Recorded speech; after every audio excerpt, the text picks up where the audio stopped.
अस्सलामुअलैकुम। Welcome to classic entertainment channel. उम्मीद है आप सब खैर खैरियत से होंगे और आपका दिन भी अच्छा गुजर रहा होगा। मैं तुबा कामरान लेकर आई हूँ आपके लिए नावल जाने जाना की एपिसोड 17। इसको तहरीर किया है शानज़ राजपूत ने। लेकिन एपिसोड शुरू करने से पहले मेरी आपसे हमेशा की तरह एक ही रिक्वेस्ट है कि अगर आपने हमारे चैनल को सब्सक्राइब नहीं किया तो जल्दी से सब्सक्राइब कर दीजिए और बेल आइकन को भी प्रेस कर दीजिए ताकि हमारे चैनल पे आने वाले ऐसे ही मज़े मज़े के और इंटरेस्टिंग नॉवेल्स आपको सबसे पहले पढ़ने या सुनने को मिले।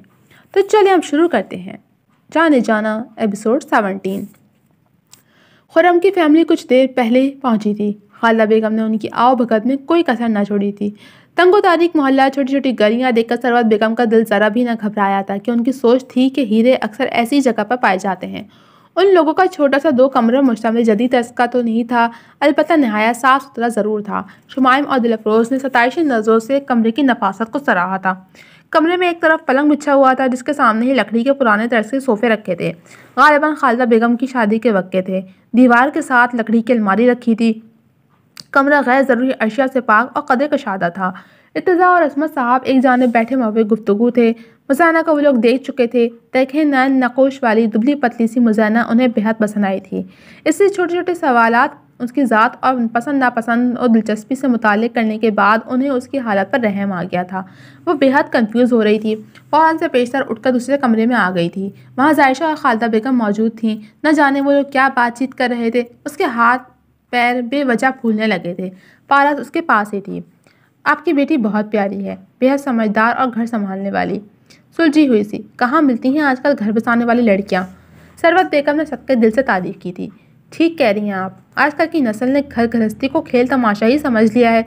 मगर मेरी मुज़ैना की परवरिश मैंने बहुत कड़े असूलों पर की है। माशाल्लाह से बड़ी काबिल है और पूरा घर संभाल लेती है। कुकिंग शुकिंग का भी बड़ा शौक़ है इसको।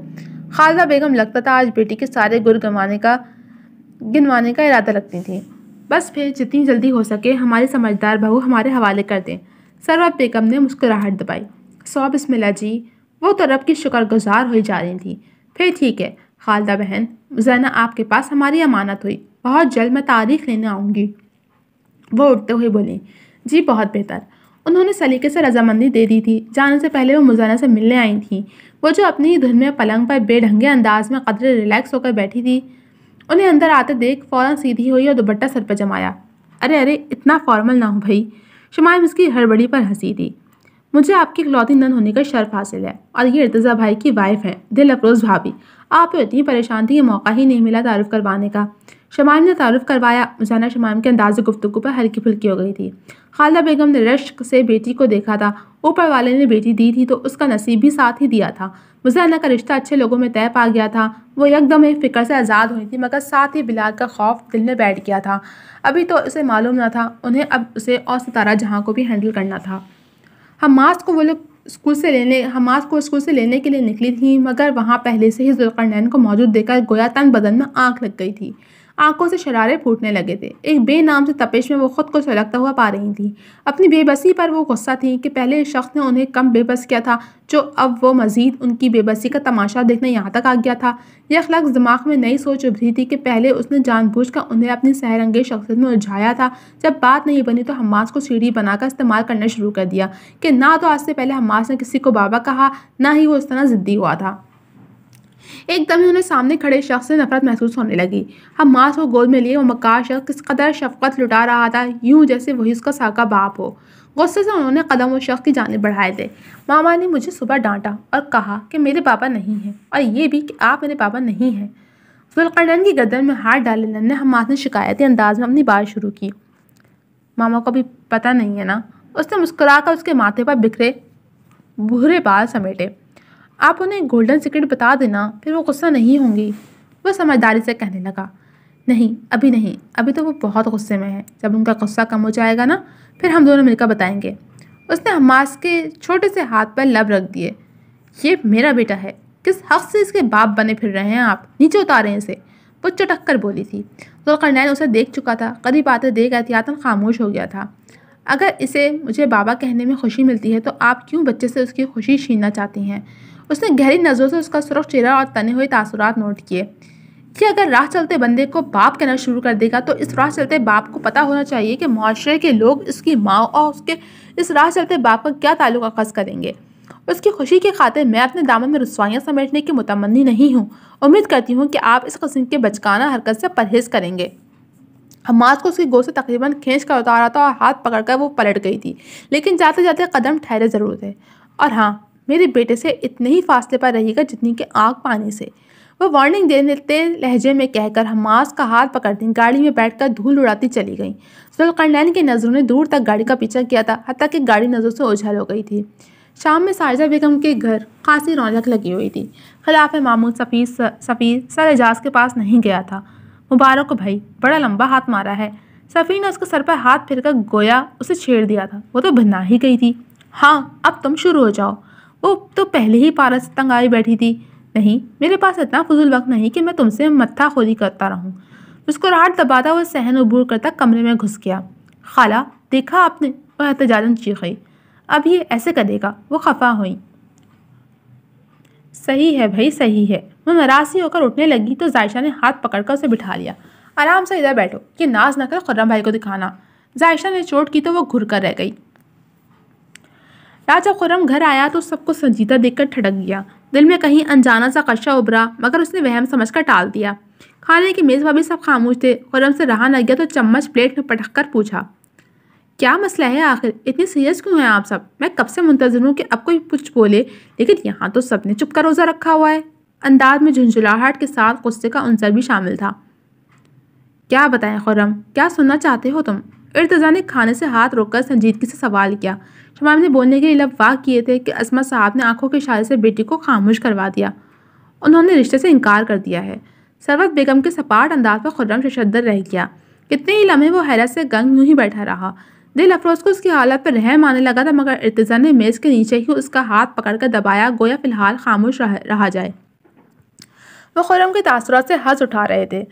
ऐसे कैसे इनकार कर सकते हैं अम्मी? कोई वजह तो हो। अच्छा खासा पढ़ा लिखा हूँ, वेल सेटल्ड हाउस हूँ, अल्हम्दुलिल्लाह से डॉक्टर भी हूँ, उनकी बेटी को हर हाल में खुश रख सकता हूँ।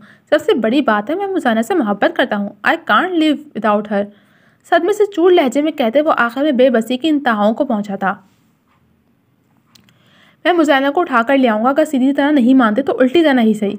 वो तैश में आकर मेज़ पर मुक्का मारकर एक झटके से उठा था कि अपनी पुष्प पर उठने वाले कहकों पर एड़ियों के बल घूमा। शमाइम हंस हंस का दोहरी हो रही थी। दिल अफरोज ने बमुश्किल हंसी को रोका था। अस्मा साहब खुद लाडले के तासुरात पर दिल खोल कर हंस रहे थे। सरवत बेगम ने डांट डिपट कर सबको चुप करवाया। भाई, ये एक छोटा सा मजाक था। वो लोग मान गए हैं और हमें भी लड़की बहुत पसंद आई है।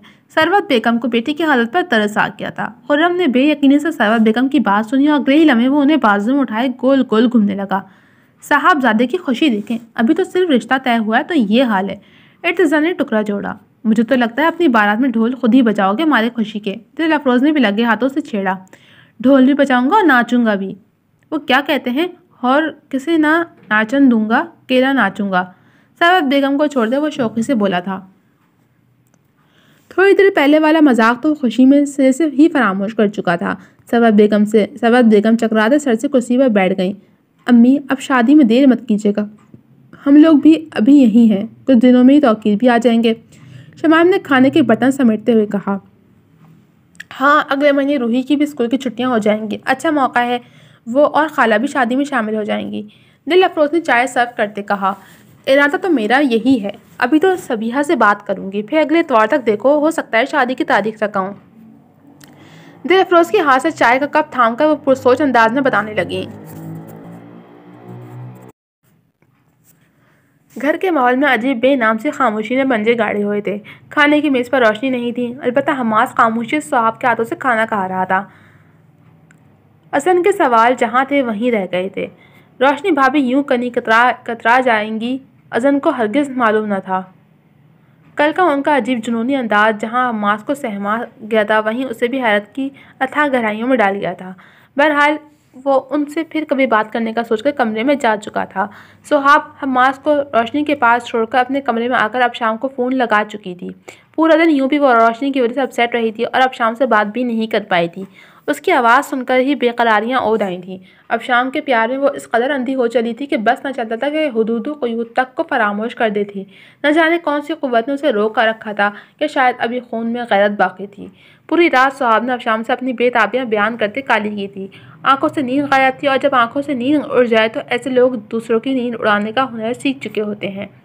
सफ़ी काम के साथ साथ पढ़ भी रहा था। दिन में गैराज संभालता और शाम में सर एजाज के साथ बैठकर वर्कदानी करता था।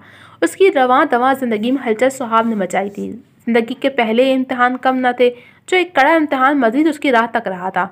वह अक्सर किसी काम से यूनिवर्सिटी जाता तो उस परी पैकर को देखकर जब के घूंट भरकर रह जाता। उसे मालूम ही ना हो सका कि कब वो सरफिरी घुमंडी मगरूर सी लड़की उसके दिल में आ बसी। वो जिंदगी के इस हसीन मजाक पर दंग ही तो रह गया था। वो उस पर निगाह डालना भी तौहीन समझती थी।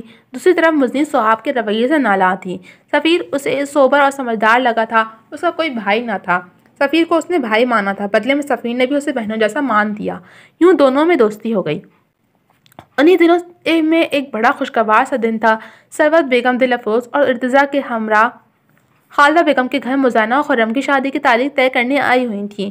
खालदा बेगम के साथ उनकी जेठानी बिलाल की अम्मा सितारा जहाँ भी मौजूद थीं।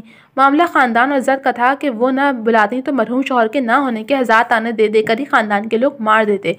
ख़ानदान में सिर्फ एक भाई का घर ही तो था, जब ही उन्होंने सितारा जहाँ को बुला लिया, वरना उन जैसी औरत को वो रिश्ते की भनक भी न पड़ने देती। शादी में बुलाना तो दूर की बात थी, ये और बात थी कि उन्होंने सितारा जहाँ को कैसे हैंडल किया, जो मुज़ैना का रिश्ता बिलाल से तोड़ने और कहीं और जोड़ने पर क़यामत बर्पा करने को थी।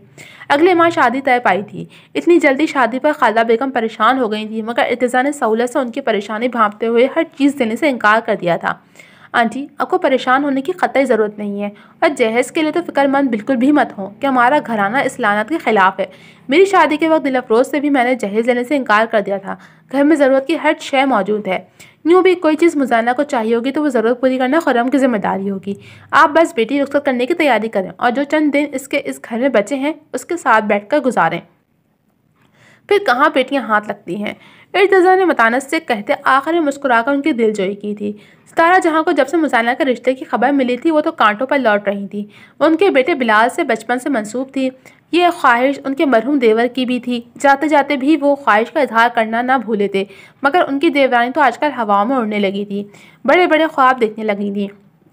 बचपन के रिश्ते को तोड़कर वो नए रिश्ते बनाने पर तुली थी। सितारा जहाँ तो सिर्फ अपने शौहर की वजह से खामोश थी, वरना यूँ अपने बेटे की मंग को किसी और का होते देखकर भला वो ईंट से ईंट न बजा देती। उनके लिए तो ये गैरत का मसला था, मगर उनके शौहर इस मसले के आड़े आ रहे थे। मगर फिर भी सितारा जहाँ फितरतन हासदाना मिजाज रखती थी, अब भी जलन के मारे बोलने से बाज ना आई। जिसे तुम लानत कह रहे हो, हमारे यहाँ उसे सेफ्टी कहा जाता है। बेटी का मुस्तकबिल महफूज रखने के लिए ससुराल वालों का मुंह बंद करवाना भी ज़रूरी होता है। आज मना कर रहे हो जैसे कल कलां को हमारी बच्ची को इस हवाले से ताने दे रहे होगे। सितारा बेगम की जहाँ फराटे भर रही सितारा जहाँ की ज़बान फराटे भर रही थी। खालदा बेगम ने घबराया कर साजिदा बेगम को देखा, जो हनूज खामोश थी। भला मर्द अपनी फितरत से बाज आया है कभी? हम तो ट्रक भरकर जहेज लाए थे। इस पर आज भी कभी कोई ताना सुनने को मिल जाता है तो दिल खून के आंसू होता है। हम अपनी बच्ची को जहेज ज़रूर देंगे। सितारा बेगम ने झूठ का पलंदा बांध दिया था। बेचारे जेठ जी ने तो ठीक से उनके जहेज का सामान भी गिनती नहीं किया था। ताना तो दूर की बात थी।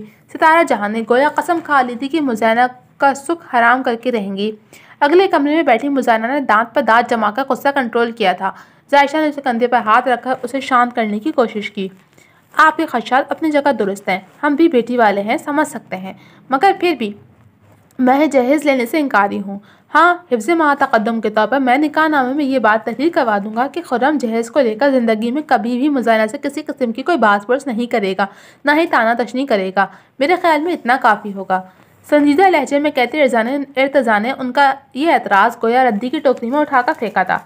नहीं बेटा, इसकी कोई ज़रूरत नहीं है। खुर्रम देखा भाला बच्चा है, फिर मैं जानती हूँ उसे। भरोसा भी किसी चिड़िया का नाम है बेटा। अल्लाह का नाम लेकर बेटी आपके हवाले है अब। खालदा बेगम ने बर वक्त बात संभाली थी। सितारा जहाँ को तो वो बाद में देखने का कसरत कर चुकी थी। बेटी की शादी में कोई बदशगुनी नहीं चाहती थी। तो फिर ठीक है, अब इजाज़त दें। इर्तिज़ा ने खड़े होकर कोट के बटन दुरुस्त किए।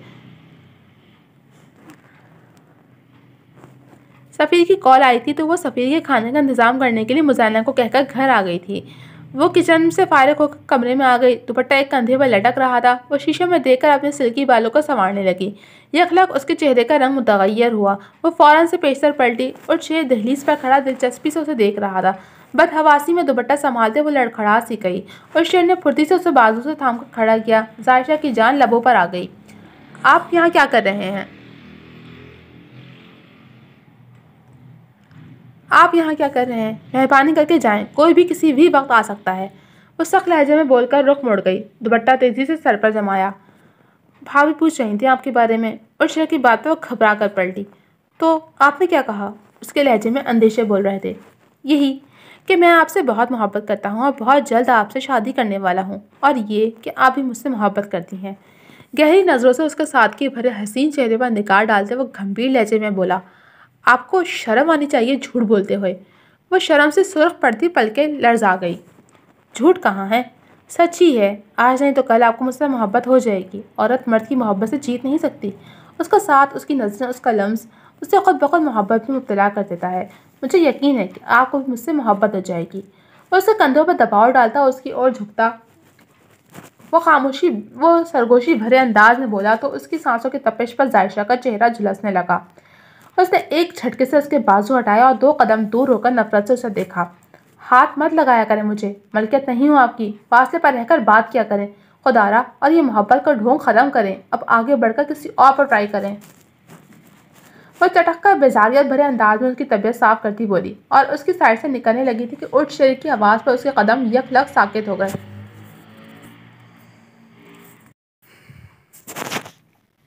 दिल बेहंगम आवाज़ में धड़का था। इतने जालिम ना बनो, कुछ तो मुरब्बत सीखो गालिब। तुम पर मरते हैं तो क्या मार ही डालोगे गालिब। उससे गुलाबी आंचल का कोना थामकर वो दिलकश लहजे में बोला तो जायशा के रुखसार तमतमा उठे। वो उसे झटके से आंचल छुड़वाती दूसरे कमरे में बंद हो गई तो उठ शेर गहरी सांस खारिज करता एक नज़र कमरे के बंद दरवाजे पर डालकर बाहर निकल गया। जी तो जनाब, कैसी लगी आपको यह एपिसोड? उम्मीद है पसंद आई होगी। कमेंट सेक्शन में अपनी राय का इजहार ज़रूर कीजिएगा। जय मिलूंगी आपसे अगली किस्त के साथ। तब तक के लिए अल्लाह हाफिज़।